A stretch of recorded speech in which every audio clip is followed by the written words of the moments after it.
Twisted Mates by Jordan Harper is an adult fantasy fiction with violence, harsh language, and steamy scenes. Reverse harem relationships are explored throughout this book, including FMC with multiple love interests. Copyright Jordan Harper, 2023. All rights reserved.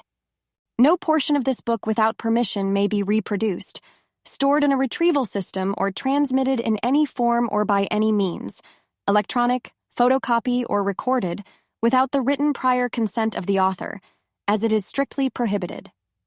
Excerpts and links may be used, provided that full and clear credit is given to the author with specific direction to the original content. This is a work of fiction. Names, characters, places, and incidents either are the products of the author's imagination or are used fictitiously. Any resemblance to actual persons, living or dead, businesses, companies, events, or locales is entirely coincidental. Chapter 1. Thea? If I busted my ass any faster down these sidewalks, I could register myself as an Uber car. I brought a whole new meaning to the phrase pounding the pavement, my boots ripping Bleecker Street a new one. Usually my strides never this animated, except today, where I had adrenaline pumping through me like a wildfire. What was the occasion? Oh, nothing really. Just the fact that I finally had a day to myself where I wasn't buried in assignments or writing blogs on the side for some extra cash.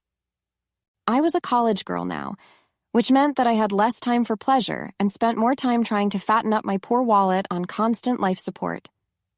The rewards of my labor at Moonbuck's Cafe as a barista were short-lived. My villainous landlord, Mrs. Peggy, sucking my hard-earned dollars like a money vampire. Even so, I found myself always short on rent, despite all of the hours I'd been putting in at my job. But this Sunday was self-care day, and I wasn't going to give a flying Houdini how broke I was. When I finally reached my condo, the kind security guard at the front desk got up to help open the foyer door for me with a smile. Shuck, he was a great guy, a little squirrelish and jumpy, but he was as sweet as cherry pie.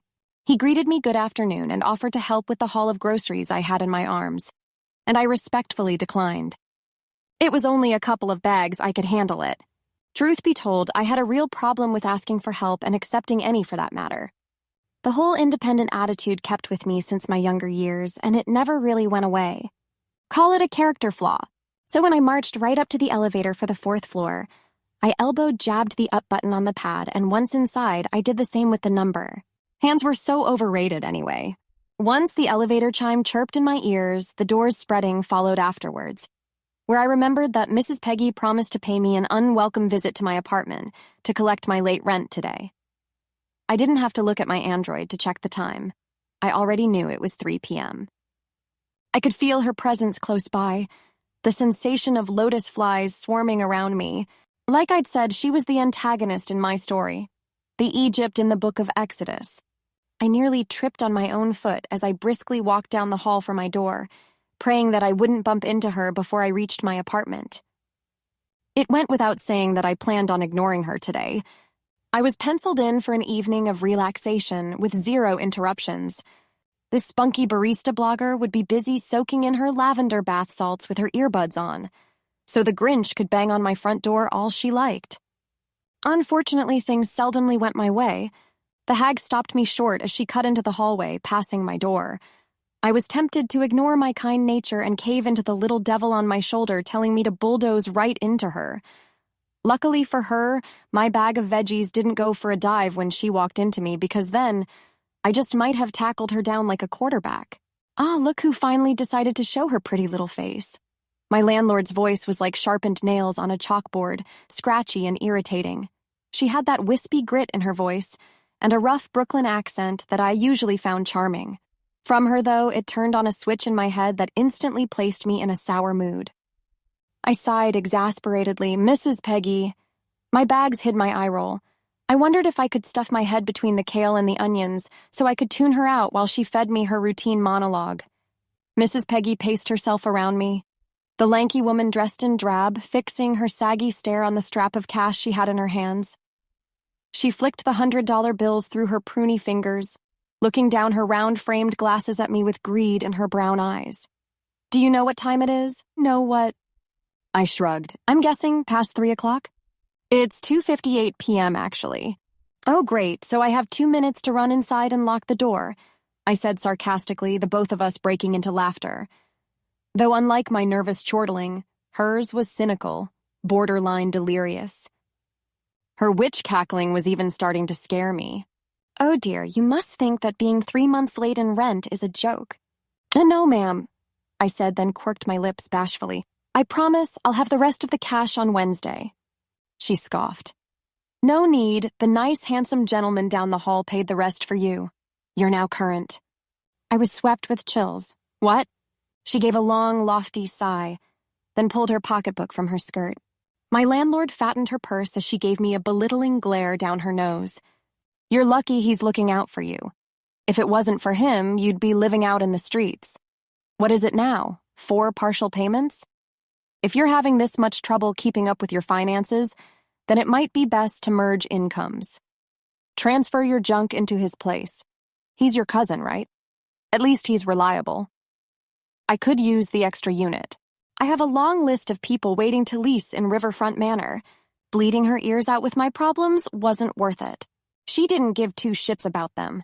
I was already reminded constantly from my feisty Jamaican herb-loving auntie that I was foolish for renting out a place I couldn't afford. In any case, she told me she used someone else's name to co-sign on the lease agreement, that someone else being Gideon Mueller. I was still the responsible party in the agreement. According to Auntie, he was a family friend, someone she held near and dear. We had no relation, the whole cousin thing a cover story. I, for one, never met the guy, not until I'd realized he was my neighbor. Yeah. That tall hunk of a man with the sad hazel eyes, perfectly sculpted lips, and a chiseled athletic body was my neighbor. He was more like my watchdog, put on patrol on the same floor as me. What a coincidence. The idea of having an around-the-clock bodyguard had rubbed me the wrong way. But when I'd first seen him, he changed my mind, and my panties, in a heartbeat. He probably didn't want me tarnishing his credit score, and honestly, I felt bad that I couldn't pay my rent on time. I'd been desperate, and despite my penny job, I had to move out of that house. I'd been living there for as long as I could remember. I was also homeschooled up until college.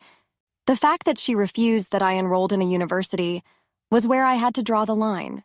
While other parents would have been thrilled that their daughter's college-bound, Aunt Gladys didn't want me stepping 1 foot on campus. She was such an overprotective and spirited stout woman, where she swore even her versatile spells couldn't always protect me from the unknown. Yeah, you guessed it, Aunt Gladys was a witch, a dark psychic witch to be exact. Given her knowledge of the dark arts, she rarely used it for anything beyond warding the place. She did the same when I first moved into Riverfront Manor, although I was sure her housewarming gift had faded by now. I didn't like her coming over here to check up on me. I knew she had every reason to be on my case, but I was 17 now, turning 18 in 2 days. It was about time she allowed me to grow up. So when I realized I could take my classes early in the summer, I jumped on the opportunity and moved out. This condo complex was the only area that had a unit available, hence my crippling inability to pay the whopping $2,000 a month. Ever since my move here late May, Gideon had paid for me 4 times in mostly partial payments. Sure, I'd admit that rejecting his help was a pride thing, but come on. This entire venture was to prove to the woman who raised me for nearly 15 years that I could hack it on my own. And having him break out his wallet for me every chance he got wasn't exactly painting the picture of independence that I wanted to show her. That Gideon. His heart was in the right place, but I'd given him a warning. No more pity passes. I was a grown girl, and I had to deal with my own problems. Happy doing business with you, Mrs. Peggy said condescendingly. Or should I say Gideon? I gave her a forced smile. See you around, Mrs. Peggy. I shuffled forward, but not for my door. I was bolting for Gideon's apartment until my landlord hit the brakes on me again. Oh, Miss McLeod. I pivoted to her, gritting down my jaw with mild irritation. She just couldn't let me go, could she? Is that sweet, tall hunk of a man available? I think I threw up a little in my mouth. If she was referring to Gideon, she wasn't his type. Of course, I couldn't tell her that. She was my landlord, and about the same age as my Aunt Gladys. She put me in a rough predicament, and all I could answer with was a skittish look on my face while I tried keeping my eyes still on her. Ugh, I don't know. You don't know, or you won't say. She flashed me a devious grin that looked scary on her. I can ask. Oh, well, if that's the case, can you put in a good word for me? There's nothing I'd like more than to pass the time with a doting man like that. She snickered, falling into a fantasy. Yes, a nice place by the beach, under a cabana, with his strong arms around me, feeding me grapes. She got chills, and I did too. It'd be a miracle if he hadn't been shagged up yet. Fortunately, I'm an optimistic woman. She twirled on her heel after she winked at me, and I stood there waiting for my stomach to stop churning before I moved again. Gideon and Mrs. Peggy? What was that saying again? When hell freezes over, when pigs fly. I shook my head, trying to blur out the disturbing images she'd just placed there. I turned the corner for Gideon's place, and when I reached his front door, I jabbed it with my elbow. At this point, my arms felt like they were about to fall off from carrying these forsaken groceries around. Sure, I could have dropped them off at my apartment first, but I was fuming inside, my rage blinding me from the pain. I didn't want to give myself a moment and process what I was actually doing here. And after 5 seconds of blaring his name on the other side of his door, my keeper finally answered. My chest tanked and my throat tightened up. He towered over me, challenging my 5'7" with his 6'5". But his height wasn't what made my knees weak. He was wearing a fitted white beater with a pair of gray, liberating sweatpants, and I was having a hard time keeping my thirsty steel blue eyes to myself. Chapter 2. Having a hard crush on Gideon was a given. Not to toot his own horn or anything, but the man had the body of a god. It also helped that he was a very laid-back person, and mysterious in every definition of the word. He didn't like talking about his affairs, or how he'd come home late nearly every night doing God knows what. His sex appeal was hard enough to ignore, but this hard-shelled private persona on him made me crave him all the more. While Gideon might have been laid back and chill, he could also be harsh and unsocial. He was a natural hermit committed to his recluse lifestyle. Out of the summer months I'd known him, he hadn't paid me a visit once. If I wanted to see him, I was always the one knocking on his door. Granted, he gave me a spare key. I never found myself summoning enough courage to just walk on in there. After all, I didn't want our neighbors getting the wrong impression. I was 17 and he looked like he was 32. And even though I'd never admit to liking him, I probably looked like jailbait to my giant watchdog. I looked up to him lost, my rage melting away the instants I stared at those deep hazel eyes. "Thea," he said in a tone half inviting me in, half curious as to what I was doing here paying him a surprise visit. He had a self-assured baritone to his mid-range voice that seemed to warm my soul every time he spoke. Sure, I might have been fangirling over the guy here, but my swooning was totally justifiable. I'd already forgotten why I rushed down to his apartment, standing there like a voiceless puppet with those lost puppy eyes glued on him. He must have given me 3 whole seconds to answer him before he made his move, grabbing the grocery bags from my arms and bringing them inside. "Hey!" I called over him, following Gideon inside before closing the door behind me. Tailing him gave me a good shot of his backside, my face heating up from my staring already. I trailed my nosy eyes north where his clean undercut tempted me to run my fingers through them. Hair fuzz. I'd never forget the first time we met and how the only thing I could muster to ask him was what conditioner he used. I was obsessed with his silky brown hair. Envious, even. That wasn't to say that I didn't appreciate my long brunette hair. His was model-worthy, down to his style clean on the sides, long on the top. The fade was subtle around his square-shaped head, and it had the unique ability to make his sharp jawline look even crisper. I cleared my throat, recomposing myself as he settled my things on his kitchen island. For some reason, he figured it was his liberty to start rummaging through my things. I rushed across to the other side of the counter and protested, "What do you think you're doing?" "Bread, almond milk, kale, berries, steak, oh please, don't let me stop you." And then he finally ran into something he was genuinely interested in, pulling out my Tampax box. The way his eyes were studying it made me want to stick my head under a rock. "Ultra leak guard protection," he said aloud without shame before looking over to me. "Heavy day?" I snatched my feminine products from his grabby fingers and hid them on the counter stool. "Does paying my rent make you feel entitled to touching my stuff? I gave you 3 months to catch up. Would you have preferred I paid after she tossed your things out by the curb?" "I didn't ask for your sass. I get enough of that from Aunt Gladys." I bit back, taking a seat across from him. When she dishes it out, it is well-deserved, he said, pulling out the last of my groceries on the counter. I told you when I first moved in here in the summer that I didn't need you looking over me. You helped pay my first month's rent, and I told you I could handle it. If this is about your credit— I couldn't give two shits about that, he interjected me. Then I'm serious, Gideon. Let me handle it. While I appreciate the gesture, I need to do this on my own. He finally cracked a light smirk. You aren't really complaining about someone helping you pay rent, are you? I don't like loans. Well, that's great, because this isn't one. I don't like using other people's money either. I get paid for my online job on Wednesday if you can wait. I could have paid on time this month, but I needed groceries. Don't bother, think of it as a gift. Gideon? Thea dropped the subject. What's done is done. I promise I'll pay you back. He sighed. Good to know that you caught her contagious stubbornness too. I smiled. The same could be said about you. You still refuse to tell me what kind of work you do that pays well enough for you to drop money on 2 condo units without batting an eye. Are you a mercenary? A hitman? He looked up to me when I speculated. And if I wasn't so unsure of myself, I'd say I hit the nail right on the head. Gideon would never confirm anything, though. He'd always leave my question unanswered or say something incredibly vague like he's working for the people. Whatever his job description, he had no issue spending his hard-earned cash on me, regardless of the backlash I gave him. Steak dinner? He asked me as he stuffed his fridge with my things. Excuse me? I'd let you make dinner, but you're a terrible cook, he bluntly admitted. Well, sorry, I had a just as terrible teacher. I know you're not referring to Gladys. Her island dishes are 5-star worthy. All right, you caught my lie, I said, rolling my eyes while resting my chin against the heel of my hands.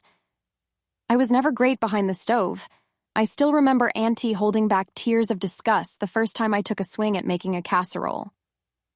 Yeah, I remember her telling me she had a nasty case of the runs that night, he teased. All the more reason to keep your cursed culinary skills in the crypt where they belong. So that's the real reason you're offering to cook for me? You know, I'm used to my own atrocious meals at this point.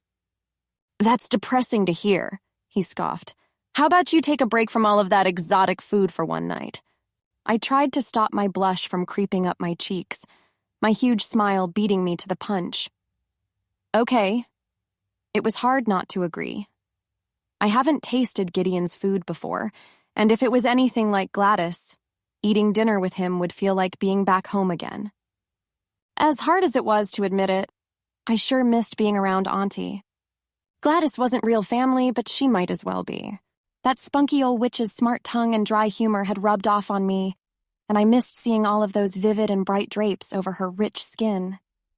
She loved her bangles and her ornaments, my ears catching them jingling every time she swung her wide hips down the kitchen as she cooked up dinner. I remembered how fragrant she had the whole house smelling every time she pulled something out of the oven, an aroma so sweet and spicy that it'd knock me to sleep before I could even spoil myself with her mouth-watering cooking. Food is sinfully addicting as crack. She was a good friend of my father, or at least that was what she told me when I was 5.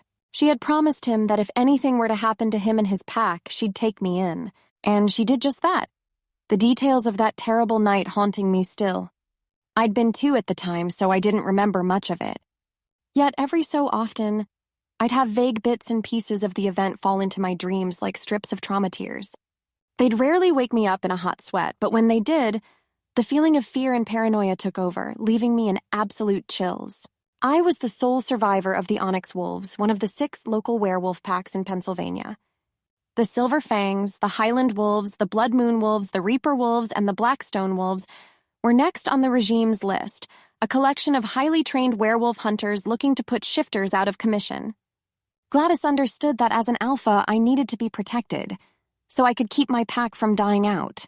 For the most part, Gladdy was human, and even though mankind detested werewolves for their terrorizing and flesh-eating history, my auntie saw me as her own daughter and cherished me just the same. She was my hero, and I was grateful and appreciative for everything she'd done for me. She knew my survival meant everything, which was why she'd been so overprotective.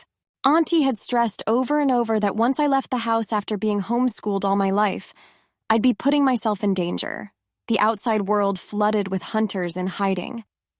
The Shifter Council had promised us that the regime, the most dangerous hunter corps of them all, was dismantled, brought down the same night my parents died. Even so, we needed to remain vigilant, werewolves understanding how relentless those hunters could be.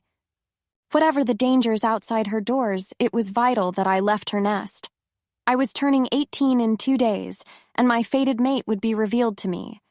My duties as an alpha were set in stone from the night of my birth. I had to continue the lineage of the Onyx Wolves and preserve my pack's name. The amount of pressure I felt was indescribable. Being a lone wolf wasn't easy, and Gladys continued reminding me of that little fact. Forget about the regime, werewolves were after me as well. My kind were territorial in nature, ready to go above and beyond to extend their turf, and getting rid of the last of the Onyx Wolves would solidify their domain. Hence my watchdog, Gideon Muller. So far, Lakewood University had been kind to me. I hadn't bumped into any trouble. Maybe that was due in part to the low enrollment this summer semester compared to the more popular fall and spring semesters. Tomorrow, the fall semester would start, and the real challenge would begin. "It wouldn't kill you to invite her over," Gideon said. I'd been so distracted with my own thoughts that I didn't see the disappearing act. He managed to stuff all of my groceries in the fridge, the subliminal message under that making me squint. Was he snatching my food or telling me to move in? He'd been pretty vocal for Gladys these last couple of days about tomorrow. It wouldn't feel so out of place if he wanted me staying over, even if it was temporarily, just so he could make sure I was protected. "I paid her a quick visit yesterday," I said, answering his question. "She's still been pretty bummed about me moving out." As to be expected. She told me to come over more often, but every time I find myself going there, we have this mini argument about me moving back in. She's smothering me, Gideon. I know she means well, but I need to do what's right for my pack. He popped open the cap of one beer bottle and slid the other one to me across the counter. It was chilled, straight from the fridge. Regardless of the kind gesture, I looked at him just the same. Every time he tossed me one of these, I gave him a bitter look. 17? "That doesn't seem to stop your red wine collection from growing," he quipped. I snorted. "You and Gladdy can chug this stuff all day. I, for one, appreciate all the hard work my liver's been doing for me." "She told me about the vision she had," Gideon said, changing the topic as he took a seat across from me on the island. "The woman just turned 64. I think she's finally losing her psychic touch." "You only say that because the vision about you was tasteful, for lack of a better word." "She gave me a palm reading," I complained. "I've been brushing it off, but I felt so bad for her yesterday that I finally caved in." "2 alphas, though? Seems like you'll have your hands full." Was he trying to be funny with a dirty joke? I couldn't tell. In any case, I answered him as I would, giving him a comical deadpan look, letting him know that I was unimpressed with that witty remark. "I don't believe a lick of it. You should know by now to never dismiss her visions. And you should know by now that only 80% of them turn out to be correct. More like 90% when left uninterrupted. Give her more credit and take what she says more seriously." I sighed defeatedly. What I didn't tell Gideon was that I had a dream the night before I visited Auntie. I was being pampered by 2 guys. 2 alpha males who smelled like bourbon and the other like aged wine. I hadn't thought anything of it and chalked it up to a rare wet dream. But when she gave me the palm reading, I freaked out. She gave me the same details of their scent, their height, and their physique. What remained a mystery were their facial features. In my dream, they'd been blurred out as well, where only their silhouettes gave way to their facial structures. Even then, I couldn't glean much. If I had to watch out for 2 guys, I'd like to, at the very least, know what they looked like. Even though 2 doting guys were all over me in a mysterious cabin in the neck of the woods, I felt anything but safe. I felt like prey, and Gladys conveyed the same worried expression on her face. She didn't give me any details, but it was all the more reason for her to be wary about me starting the semester tomorrow. She'd mentioned that the pack wars would never rest, and the time where an alpha meets their mate is the most dangerous time of them all. For me, it was 10 times more perilous, being entangled in fated mates, alpha affairs, fusing and claiming territories, and pack politics as a lone wolf. Not to mention being the last of my pack, putting me on everyone's radar already.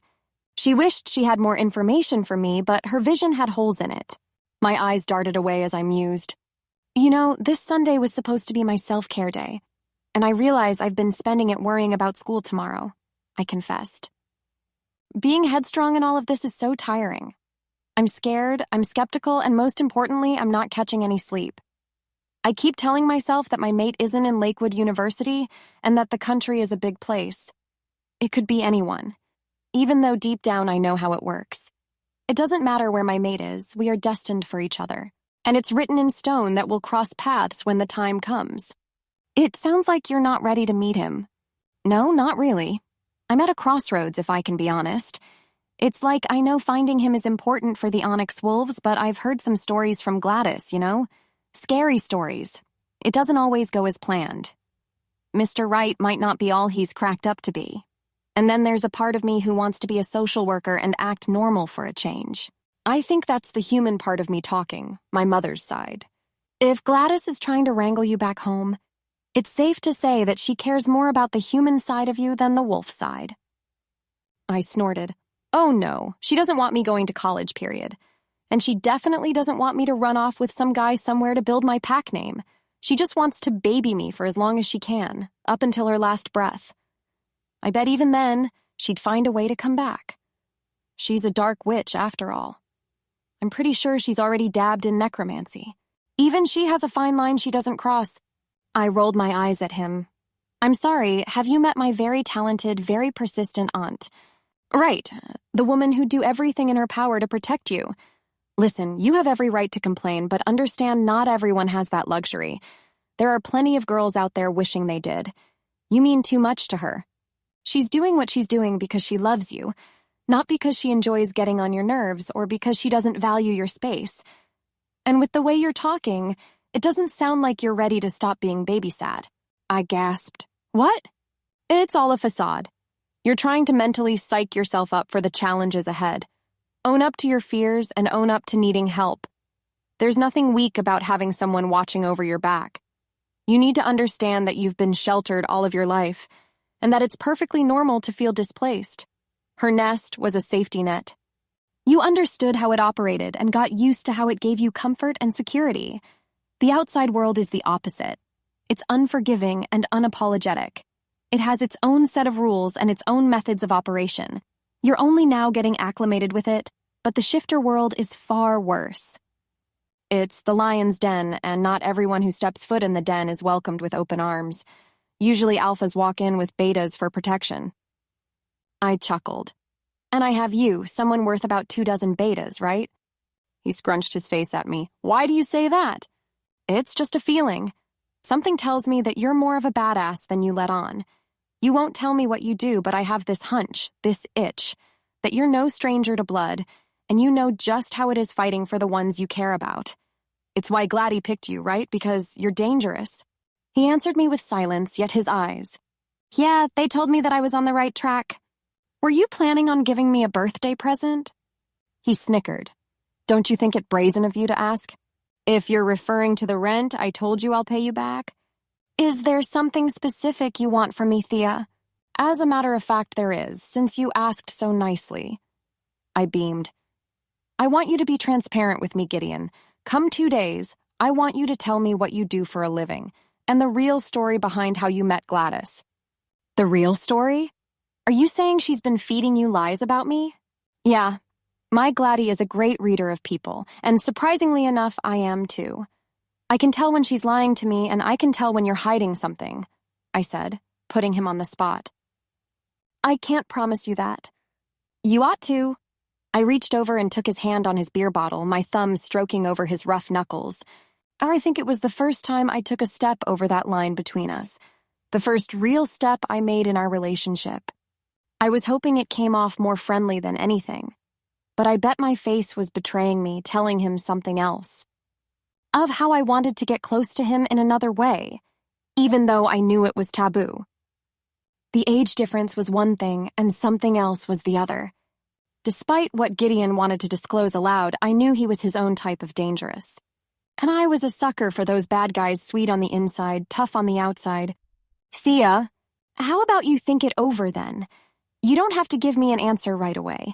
I know that Gladys had a good reason for it, but I'm tired of being that sheltered little girl she rescued. I'm trying to grow up now, and I want you to help me through the process. Chapter 3. Later that night, we had dinner, where Gideon made it known that Auntie Gladys wasn't the only one who could work miracles in the kitchen. I could tell that his culinary expertise came from her, little hints and notes in his cooking triggering memory cells down my taste buds. He was an amazing cook, but of course I couldn't tell him that. I gave him a simple, "It's good," and moved on, while deep inside I was moaning and squirming as his tender meat melted over my tongue. Still talking about food here. When the steak was all gone, I wanted to lick the plate clean. Red meat was something that absolutely needed to be in my diet, because as a werewolf, the absence of it would turn me feral. As a hybrid, the side effects aren't as drastic. Regardless, I made it a habit to eat it every day. I asked Gideon if I could stay over, to which he challenged with, "How about your self-care day?" Sure, the night was still young, but I didn't want to spend the rest of it alone. After all, being with him counted as using my self-care day, because being around him always brought a smile on my face. Giving him a hard time served the purpose of hiding my true feelings for him. In actuality, I enjoyed having him down the hall. I enjoyed him looking out for me, and most of all, I enjoyed staring at his backside as he cleaned the dishes. Don't get me wrong, I was no couch potato. I'd offered, and he quickly declined, preferring that I sat on his couch watching Netflix instead with my glass of apple cider. Once he finished up, his phone rang. I instantly sulked at the idea of him leaving, and he had to do just that. "Mind keeping the apartment warm for me?" he asked as I shot up off my seat. "I have a job tonight." "It can't wait?" "No, I should be back home in a bit." "Okay, I'll wait up." "Don't, I can't promise you when I'll come back. You know the standard, right?" I rolled my eyes. "Yeah, don't open the door for anyone, keep the windows locked, yada yada yada." He gave me a soft, short smile and tossed his leather jacket over his back and left, officially ruining my night. Well, now I really had no motivation to stay here. Maybe I could raid his drawers? No, knowing him, he'd see it. The guy was such a neat freak. I felt my cheek wet, a sliver of saliva hanging off the edge of my lips. When I opened my eyes, I realized I'd passed out on his couch, with the flat screen off and the morning sun beaming through the kitchen blinds. Wait a minute. I groaned, realizing that I'd overslept at Gideon's place. When it finally hit me, I jumped up and reached for my phone on the coffee table. Shit, it's 7:20.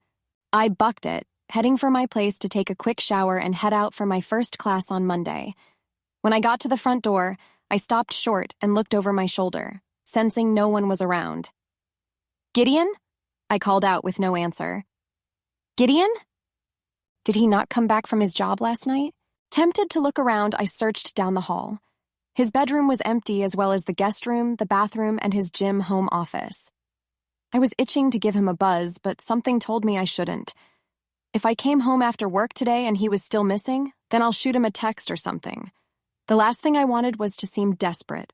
He was a self-sustainable guy. He could handle himself, right? I had no reason to worry about Gideon, and I wasn't going to start freaking out about him now. After all, I had my own problems to deal with, like not being late on my first day of school. After I took my things, I went to my apartment to get ready. I ran my morning routine, got dressed in a plaid pinafore dress, and stuffed my books in my tote before taking the bus ride to campus. Lakewood University, the pinnacle of academic excellence. For some reason, I felt like I was walking down these halls for the first time again. My nerves were running, the polished floors were crowded, and my spidey senses were already firing. Werewolves had a distinct scent that other werewolves could pick up on. Naturally, only werewolves had the ability to identify other werewolves. I, on the other hand, didn't fall under the norm. I was a hybrid shifter, half human from my mom's side and half werewolf from my dad's side. Already, werewolves didn't like me, seeing me as a half-breed. The lowest of the low. But that also meant that my scent wasn't as strong as a true werewolf's. I considered that little fact as a plus and hoped that I didn't stick out like the rest of my kind, scoring these halls in secrecy. Like I'd said, humans didn't like werewolves for valid reasons. We were known to terrorize their kind, feeding on them for vitality and strength. Honestly, werewolves could eat any meat, the fresher, the better. But greedy werewolves who stood against the Shifter Council despised the fact that they were being limited, seeing this rule as humans putting them on a leash when they were the superior species. Honestly, it was just the Reaper wolves who had a problem with the Shifter Council going soft. The rest of us weren't as barbaric and ruthless, preferring to live with humans in a faux harmony. That went without saying that Reaper wolves didn't get along with the other wolf packs. They stirred up trouble at every turn and weren't shy about making enemies along the way. With the local law enforcement, with the Shifter Council, and with other werewolf packs. Being tame wasn't in their vocabulary. And if there was one thing they couldn't get enough of, it was human hearts. Such a delicacy. They were known to eat werewolf hearts as well, open to more cannibalistic options. To complement their savage ways, they were also feared, being the strongest pack out there. Their numbers continued to stagger, and their territorial domain had a habit of spreading quarterly. The Highland wolves were on the verge of being conquered by the Reaper wolves, and it was only a matter of time before their alpha was taken out of the picture. Gladys was on top of shifter drama and politics.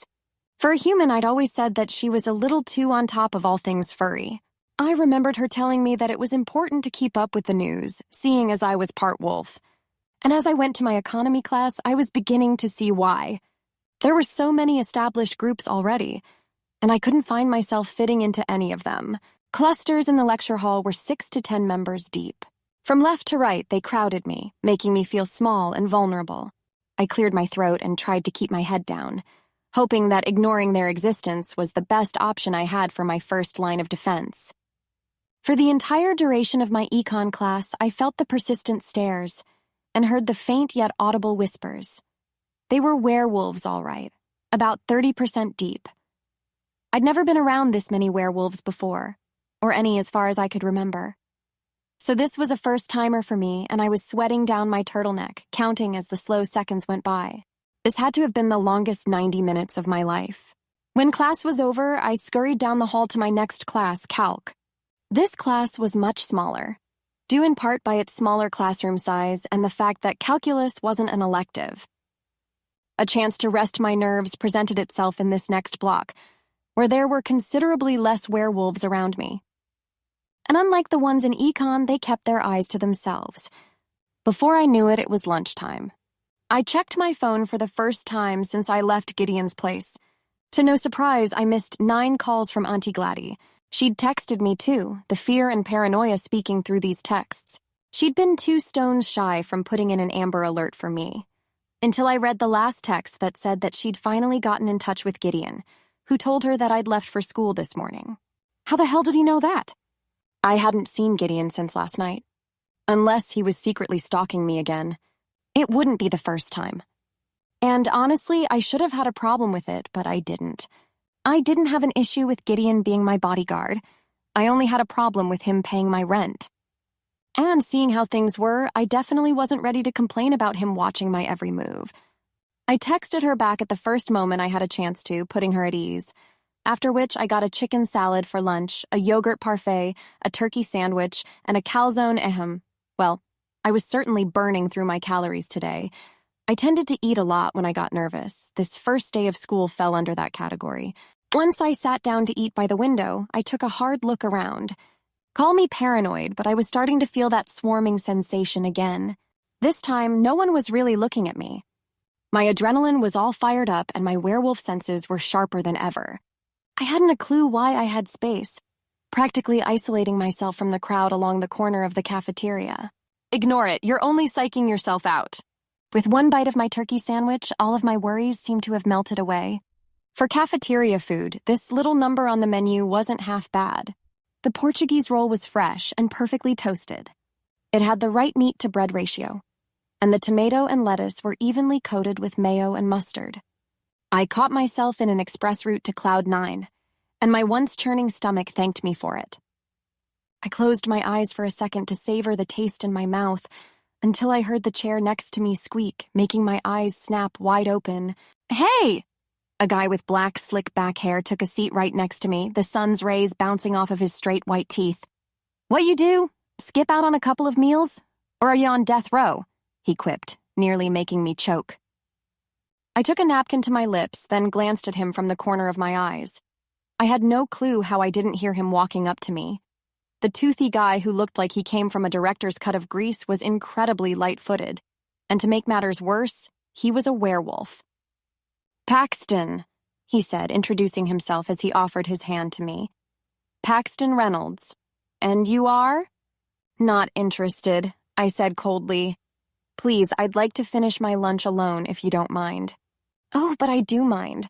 A girl like you in a place like this has no business being alone. You know that much, don't you? Listen, I know a witch, so if you don't back off... Listen, babe, a little hoodoo ain't gonna stop me from getting what I want, and what I want is for you to show me a little more respect. He cooed, strumming the back of his hairy knuckles along my cheek.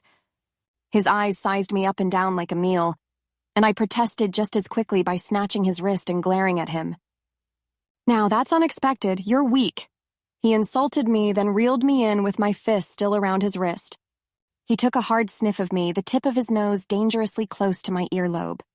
Worse, you're a half-mutt. I snatched my arm away, my bitter attitude not scaring this guy off any.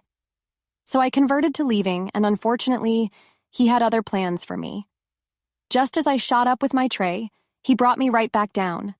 I dropped right back on my seat before I could bat an eye, the rest of his friends coming out of nowhere to join us. My heart was thumping wildly in my chest. They reeled extra seats along my four-seater table, guys and girls alike. I tried to keep my face from looking positively terrified, but I was afraid of their intentions with me. See, babe, I'm not the only one who wants to get to know you. So how about we start over? What's your name? Shit. Chapter 4. How brazen of this scumbag. He was cornering me with this lousy intimidation tactic.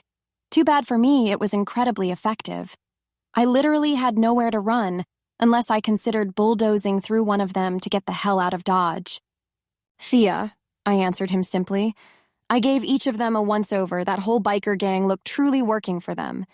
The blonde girl at the far end of the table gave me a cheeky grin as she smacked her gum through her teeth, her arm hanging along the backrest of her seat a bit antsy. Her thumb continued to rotate the studded ring on her middle finger before she opened her mouth to ask me, "Got a pack?"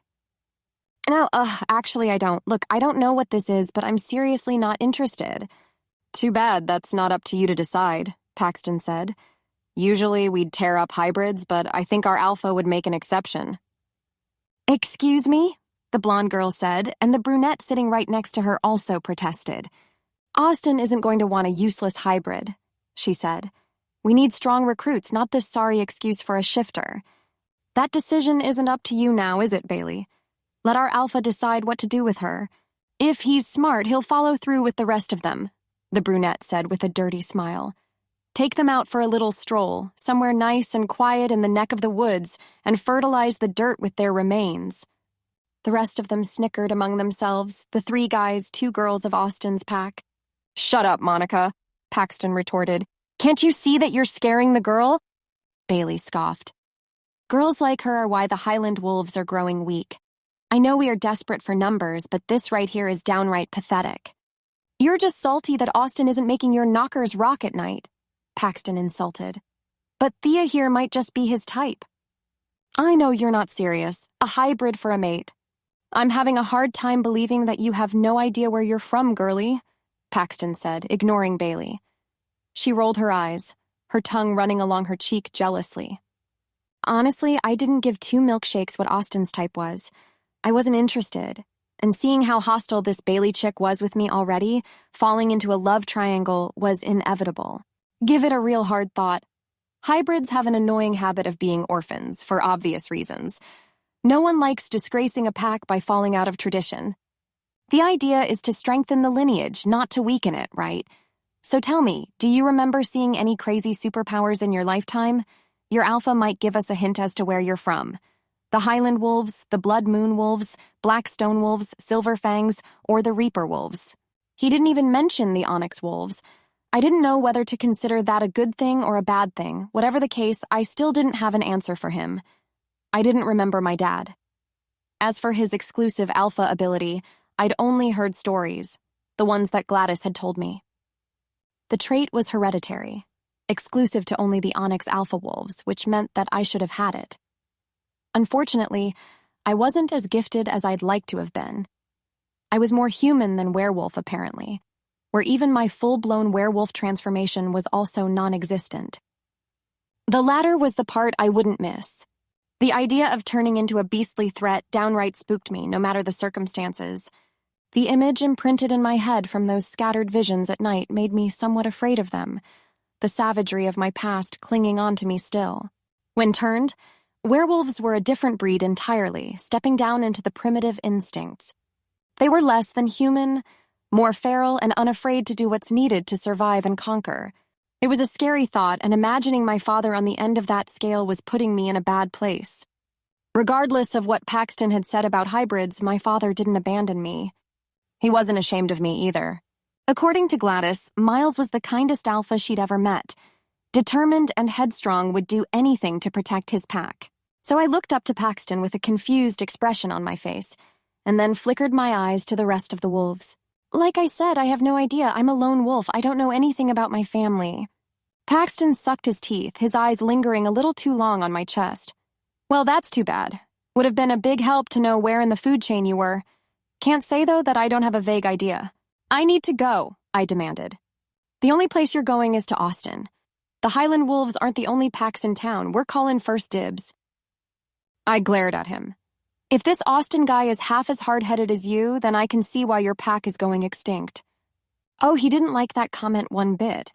I'd admit I gave him a sharp tongue, nothing I regretted, though. He didn't know how to take no for an answer, and he was beginning to tick me off. I thought that feeding him some pushback would show him that I seriously wasn't in the mood to associate myself with his alpha. My sass got my wrist snatched, the asshole pulling me between his legs just as I shot off my seat with my tote bag. Fear was an excellent motivator to do things outside of your comfort zone. The first thing in my mind wasn't to punch him square in the face, but I did. Enough to ricochet his head back and get the rest of his beta friends on their feet. I made a quick dash for it as soon as his grip on me went loose, running out of the cafeteria and down the hallway. The windows down the stretch of doors and marble looked like streaks at the corner of my eyes, my breath falling short as I tried to find a safe place to tuck and hide. I was far from an exit that'd lead me outside, so I opted for an empty lounge, or at least, I thought it was empty. After I slammed the door behind me, I pivoted around, my eyes growing wide to an unexpected scene. There he was, a werewolf, enjoying an afternoon snack. My abrupt and uninvited appearance didn't shock him. He pulled his head away from her neck, his face turning to me with bloody lips and sharp, vivid eyes. They were sanguine and glowing, the type of glow that made me buck my knees together and press up against the door in fear. He studied me at a distance, his expression tossing me raunchy vibes. I didn't know what scared me more, that greedy smile on his face or the fact that he was chowing down on someone. "Sweetheart, I am satisfied," he said, turning back to the blonde girl he'd just bitten on her neck. He pulled out a red handkerchief from his pocket and snapped it open. "Clean yourself up. You did good." "Did you do it?" She smiled eagerly. "Am I one of you now?" He snickered. "You remember the rules, don't you, babe?" "Of course, Austin." "Austin? I won't let you down." "I know you won't, Barbie." "It's Brittany," she corrected him. He snorted. "Yeah, right." The girl looked like she was 2 seconds away from dropping on her knees and kissing the floor he walked on. She was desperate, but what's worse, she was human, a human craving to cross into the other side. "Give us a minute, would you?" he ordered her, the both of them then turning to gawk at me. I couldn't tell you why my feet were glued to the floor. The door was right behind me. I could have bucked it, but I didn't, looking at the both of them fish-eyed. "Okay." The blonde placed the handkerchief along her neck a bit hesitantly. If I had to guess, I'd interrupted more than just a casual turning. Her heels clacked my way, the bitterness in her pursed lips telling me all I needed to know. I'd stolen her time with her new alpha. Once Brittany left, the alpha had some alone time with me. Austin reached his hand over my head and closed the door behind me, those sanguine eyes turning emerald green again. He stroked his chin gently, his soft eyes giving me a once-over. "Cute," he complimented, the cocky grin on his face making me weak-kneed. A slave to my female hormones, I took him in. He had charm, all right, I'd give him that. An unbreakable self-confidence that put my self-esteem to shame. The depth of his stare was working me like a fiddle, pulling me in. He had a devil-may-care outlook, assessed in the way he presented himself. His demeanor was strong and unwavering, the telltale signs of an alpha male. My steel blues couldn't keep off of him as I gazed up, his towering over me making me feel small. He was shorter than Gideon, but not by much, and almost matched him in bulk and size. The fitted thermal made him look bigger up close, and this lack of distance between us also gave way to his intoxicating scent bourbon. The sweet and spicy smokiness of his allure made images of my dream resurface. Instantly, my face flushed, remembering how a silhouette like his had raptured me the other night. "I'm sorry you had to see that. I don't usually have an audience when converting," he said in an earthy, rich tone of voice. "You know how these non-shifter types can get. These girls just aching to open up their bodies and their hearts for a strong, beastly man. Sad, isn't it?" He scoffed. "Honestly, they make it too easy. I usually like to hunt my prey, make it more interesting, but I doubt you'd know anything about that, right?" I answered him with an intense stare, my body numb with anticipation. "Got a name?" he asked me. "Thea," I said in a near mumble. "And last?" "McLeod." "Thea McLeod," he repeated, then took a light whiff off me. His breath basking over my shoulder gave me chills, Austin unreserved with his closeness to me. "The name doesn't ring a bell. You're a hybrid. What pack are you from?" "I'm a lone wolf." "There's no way," he said, a light suddenly flickering in his eyes. I could tell that he was excited at the notion, Austin taking my chin up to him. "You may be a hybrid, but you're nothing a guy can pass over. I'm surprised no one has claimed you yet. I'm Austin Kazir, head of the Highland Wolves." "I've heard. Your betas have quite the way with a friendly introduction." He chuckled. "Yeah, aren't they great? A little rough around the edges, but really they mean well. They were probably just as surprised as I am, trying to decode this little riddle of yours. A lady lone wolf, hybrid no less, unclaimed. Are you also unmarked?" "What?" "What I'm asking is, are you an alpha?" he whispered, the hunger in his eyes piercing at me. If I answered him straight, I'd practically sign my deathbed. At least with a lie, I had a chance of leaving here alive. There were only 5 local packs, not including my own. So if I told him that I was a lone alpha, he'd put the 2 and 2 together and figure out that I was the last of the Onyx Wolves. "No," I said simply, trying not to move my fit watch to hide my mating mark on my right wrist. "Can you go full fur?" I'd never heard anyone call a full-blown werewolf transformation by that term. I guess he was trying to gauge if I was a beta or an omega. Alphas had the luxury of turning into werewolves outside of a full moon any time of day. Betas were restricted to the monthly cycle, and omegas, or humans turned into werewolves, couldn't transform at all.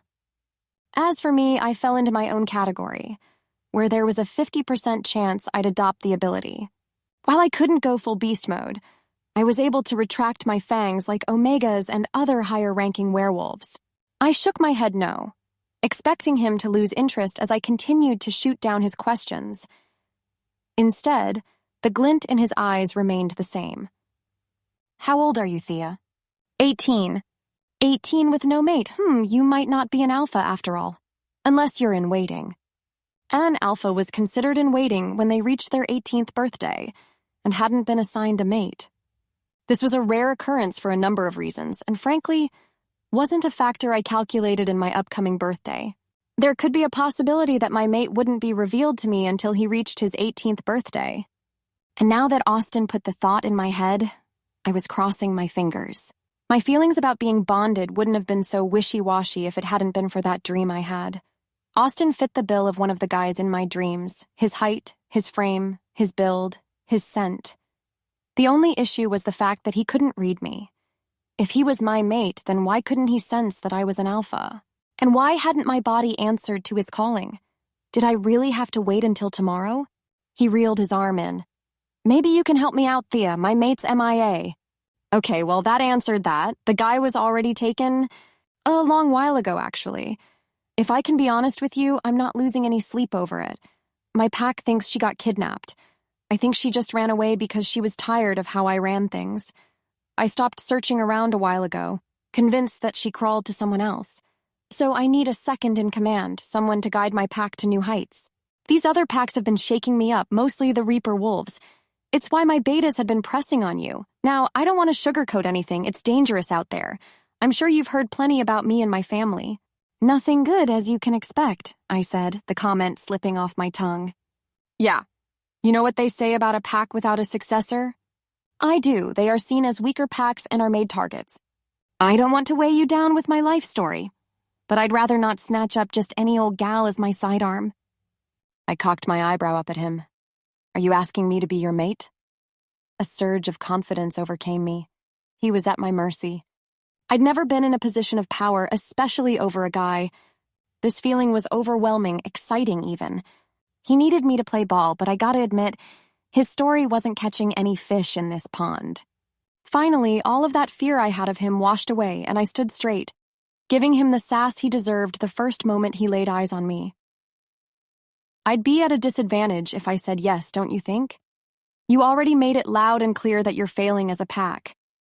Not to mention, the effort you placed into finding the one girl who could have solved your dilemma was non-existent. Makes me think that you are fully capable of treating me the same way. A mate isn't your sidearm. A mate is your equal. And if you keep up that attitude, the Reaper Wolves will take you out faster than you can bat an eye. He snickered and ran his fingers through his brown quiff. Heh, I think I was sending you the wrong message here. He looked down at me more seriously, that condescending smile still on him. Let's get one thing straight, Thea. First and foremost, you ought to recognize a threat in front of you when you see one. That's Wolf Basics 101. I'm allowing you to live. I held my breath. As weak as you might think I am, as it stands, I am stronger than you. By a wide margin. I mean, it ain't even a contest. I can break your little bones without breaking a sweat, and take my sweet-ass time doing it, too. I gasped, my throat running dry. You see these big bad teeth? He said, pulling the corner of his lips and flashing me his fangs. Aris isn't the only one who can adopt a diet for cannibalism. He snapped his lips back, the sanguine in his eyes starting back up again. Now, what do you say we start over? I'll tell you the same thing I told your wolves. I'm not interested. That's such a shame, Thea. I see something in you, something wild and fierce. There's more to you than just a pretty little face. I could feel it. You're destined for more than this life of a loner wolf. I don't know where you've been hiding that kept you alive for so long, but now that you're here on this campus, it'll only be a matter of time before someone fucks you up. Don't let that someone be me. He gave me a selfish glare. I want to be on good terms with you. Make things easier on yourself and accept the deal. I'll keep you protected and make it worth your while. He caressed me, taking me in by my waist. The nerve of this alpha to be so forward with me, but unlike his beta Paxton, he was much stronger. I couldn't get his grip off of me. I begged and writhed, Austin ignoring me. I was beginning to worry he'd never let go and that there were only two options to getting out of here, agreeing to be his mate, or walking out of here in a body bag. You don't know a good deal even if it bit you in the ass, do you? Austin scoffed. Let me go. Thea. He sighed, then grabbed the top of my head hard. I felt his claws extending down my hair, the tips of them beginning to pierce my skull. My heart was racing, thumping vigorously inside of my chest. He was going to snap my neck, my body reacting to this threat in a way it had never done so before. My blood started to boil, the heat inside me so pure that it was making me nauseous. It all happened so fast. 1 second, I was in his grasp, and then the next, I was pinned against the door, with the asshole in the air. He flew far enough to crash into the coffee table in the lounge room. The wooden legs caved into his weight, Austin falling back first against the floor. I stood there staring at him with my astonished wide eyes, my body trembling, trying to put the pieces to this rare phenomenon together in my head. Did I seriously toss an alpha across the room with my mind? My rattled panting shot down my trembling lips.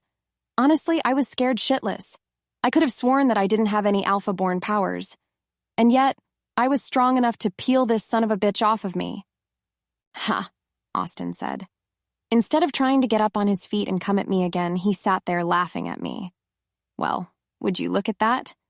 Turns out that you're an alpha after all. And not just any alpha.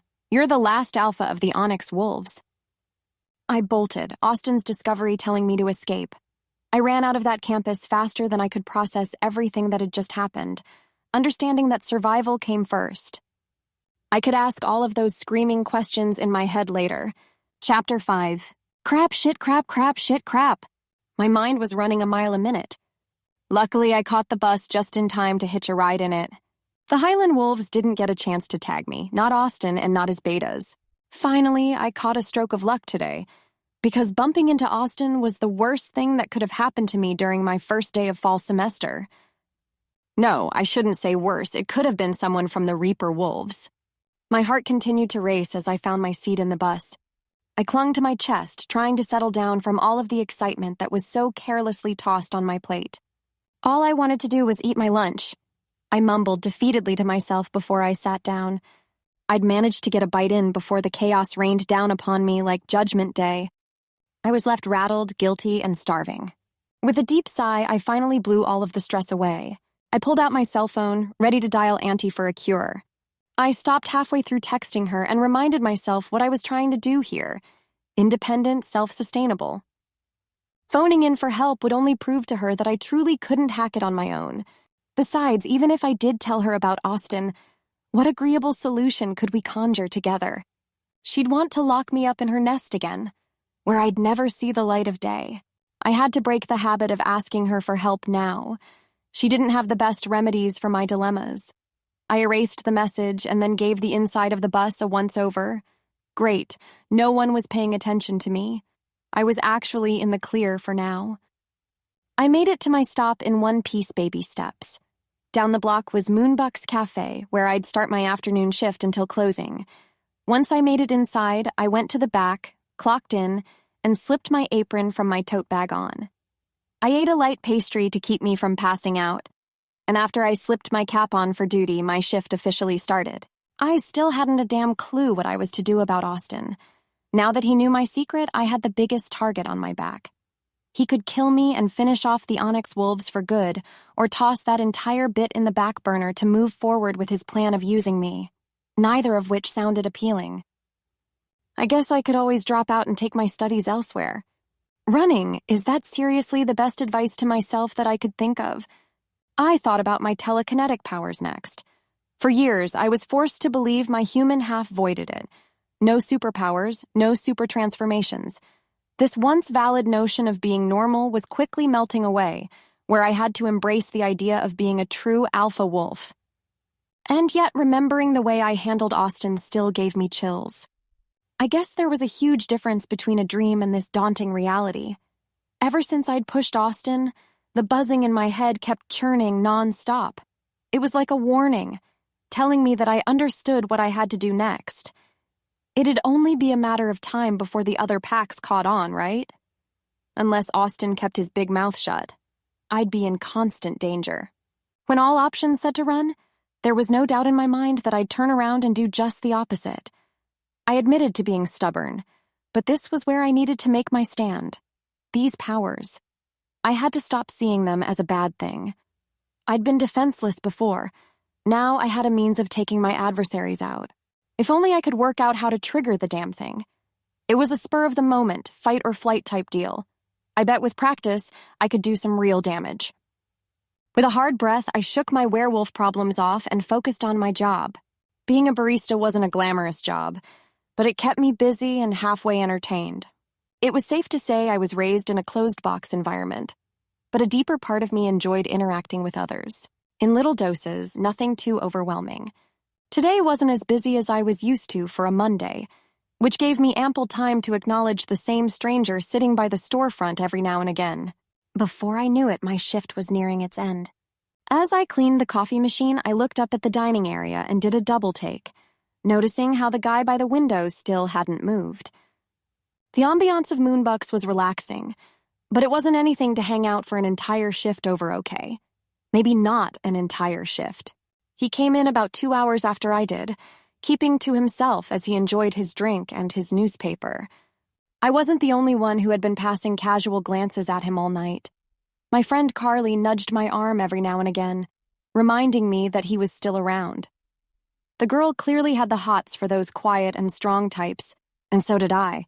But unlike her, I didn't toss him a wave when he'd looked at us by the counter that one time. It was then where I got a better look at his captivating features. He had me spellbound with those humble eyes and his long, wavy, honey blonde hair framing his light stubble. My heart fluttered when he smiled. those cute dimples accentuating his magnetic sex appeal.